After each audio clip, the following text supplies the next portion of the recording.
आज की कहानी ऐसे प्लेन की है जो आसमान से इस तरह गायब हुआ कि 2014 से लेकर आज तक उसका निशान नहीं मिला।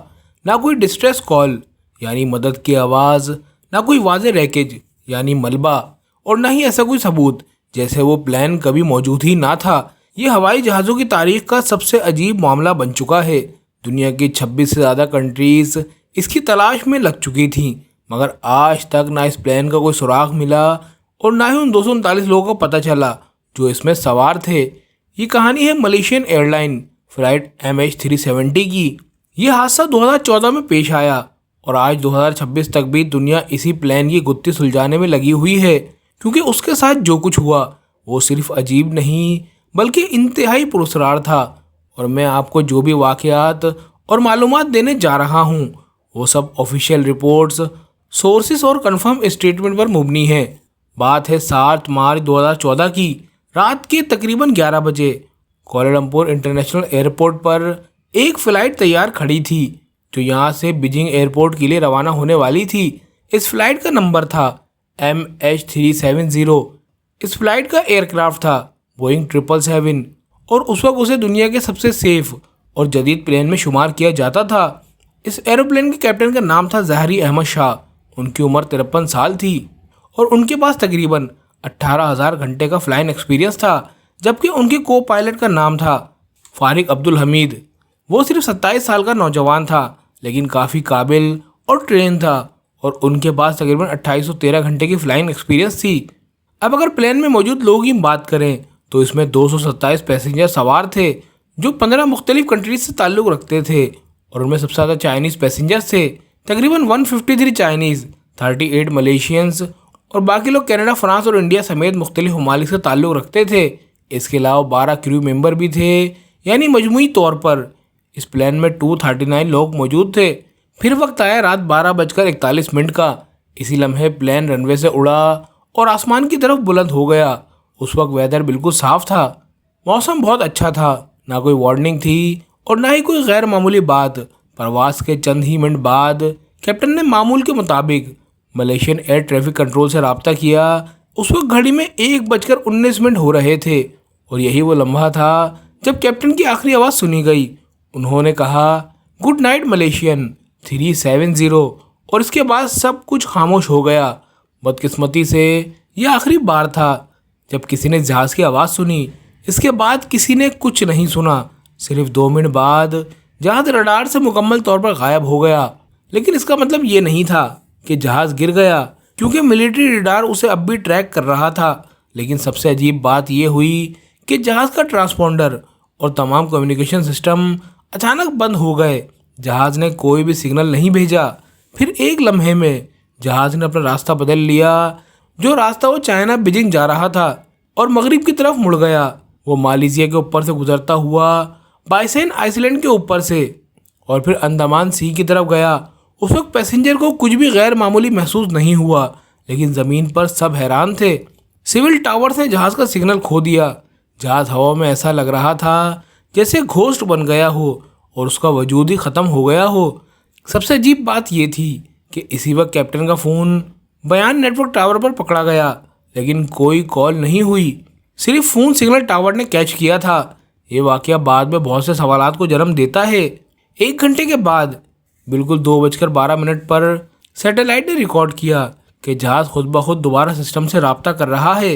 इसके बाद हर 1 घंटे बाद छोटे छोटे सिग्नल्स आना शुरू हो गए। ऐसा लग रहा था कि जहाज़ कहना चाह रहा हो, मैं यहाँ हूँ और मैं ज़िंदा हूँ। ये सिग्नल्स तकरीबन 7 घंटे मुसलसल आते रहे, मगर फिर अचानक गायब हो गए।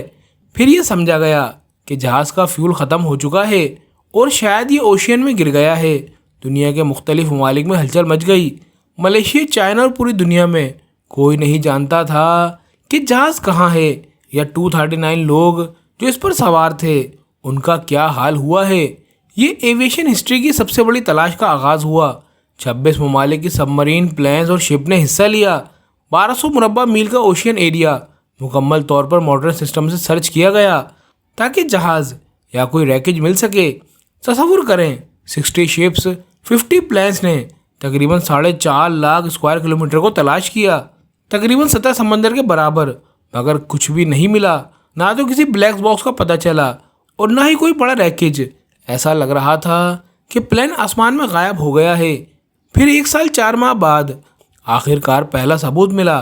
प्लेन का एक विंग्स का हिस्सा, जिसे फ्लैपरॉन कहते हैं, उसे एक फिशरमैन ने एक्सीडेंटली रियूनियन आइलैंड के साहिल पर इंडियन ओशन में पाया। इस हिस्से के बाद प्लेन के और भी हिस्से सामने आना शुरू हो गए, कुछ मोजाम्बिक में, कुछ मदागास्कर में और कुछ साउथ अफ्रीका में और कुछ तंजानिया में। इन हिस्सों की तस्दीक हुई कि ये वाकई MH370 की ही बाकियात हैं। ये वाज़े हो गया कि प्लेन वाकई इंडियन ओशियन में गिर गया था, लेकिन एग्जैक्ट लोकेशन अभी तक किसी को मालूम नहीं थी। ये चीज़ें मुख्तलिफ जगहों पर पड़ी मिली और बहुत दूर दूर के फासले पर। जब ये बात साबित हुई कि जहाज़ इंडियन ओशियन में गिरा है, तो सबकी नज़रें फ़ौरन कैप्टन ज़हरी अहमद शाह की तरफ गईं।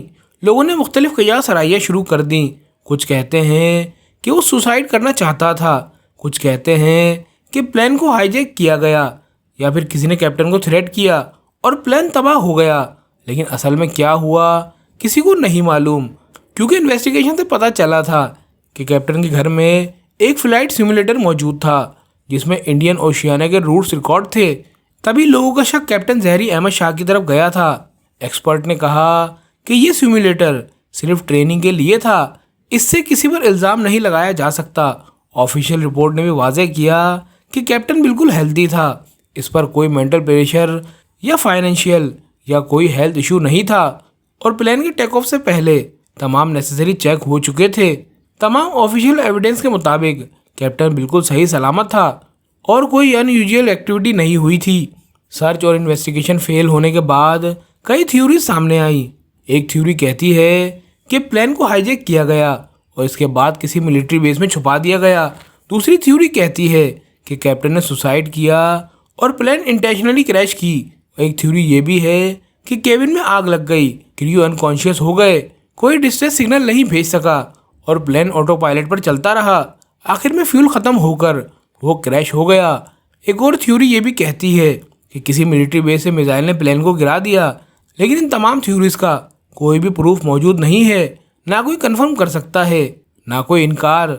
साल 2018 में मलेशिया ने फाइनल रिपोर्ट जारी की जिसमें कहा गया कि प्लेन गायब होने की असल वजह अभी तक अननोन है।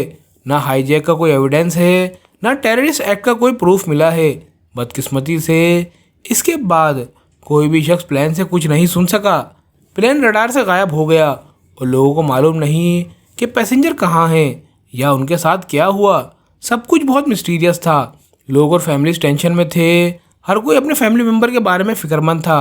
कोई नहीं जानता था कि हकीकत में क्या हुआ और मुसाफिरों की क्या हालत है। यहाँ मलेशियन गवर्नमेंट ने फैसला किया कि वो एक कंपनी के साथ कॉन्ट्रैक्ट करे जिसका नाम था ओशियन इन्फिनिटी। एग्रीमेंट में ये कंडीशन थी कि अगर कुछ ना मिला तो कोई पेमेंट नहीं होगी, और अगर रैकेज और डेब्रिस मिल गई तो $70 मिलियन दिए जाएंगे और सर्च की मुद्दत सिर्फ 90 डेज़ की होगी। ओशियन इन्फिनिटी ने अपने साइड से सब कुछ किया। मॉडर्न टेक्निक और एडवांस इक्विपमेंट इस्तेमाल किए। एडवांस सबमरीन भी इस्तेमाल की जो 6000 मीटर तक ओशियन की डेप्थ में जा सकती हैं। लेकिन 90 दिन बाद भी कोई रिजल्ट नहीं आया। ना कोई डेब्रिस मिला, ना कोई रैकेज और ना ब्लैक बॉक्स। उसके बाद हर साल हादसे की एनिवर्सरी पर पैसेंजर की फैमिलीज मुजाहरे करते हैं, मलेशियन गवर्नमेंट से डिमांड करते हैं कि वो दोबारा तलाश करें। लोग अपने प्यारों को याद करते हैं। पिक्चर ऑफ मिसिंग पैसेंजर्स उठाए होते हैं। हर कोई चाहता है कि उन्हें कोई क्लोजर मिले, ये जानने के लिए कि पैसेंजर वाकई डेड हैं या कहीं सेव हैं। ये वेटिंग 2014 से 2026 तक फैमिलीज़ के लिए टॉर्चर बन चुकी है। हादसे से ज़्यादा पेनफुल है। लेकिन 2025 में मलेशियन गवर्नमेंट ने फैसला किया था कि वो ओशियन इन्फिनिटी को दोबारा मौका देगी कि वो नए टेक्निक और टेक्नोलॉजी से दोबारा सर्च करे। शायद इस बार कोई क्लू मिले, ये प्लेन की रैकेज या कम से कम ब्लैक बॉक्स का पता चले ताकि फैमिलीज़ को रिलीफ मिले। ये थी पूरी कहानी मलेशियन एयरलाइन फ़्लाइट MH370 की। आपका क्या ख्याल है? आपके पॉइंट ऑफ व्यू से क्या रीज़न हो सकता है कि ये सब क्या हुआ?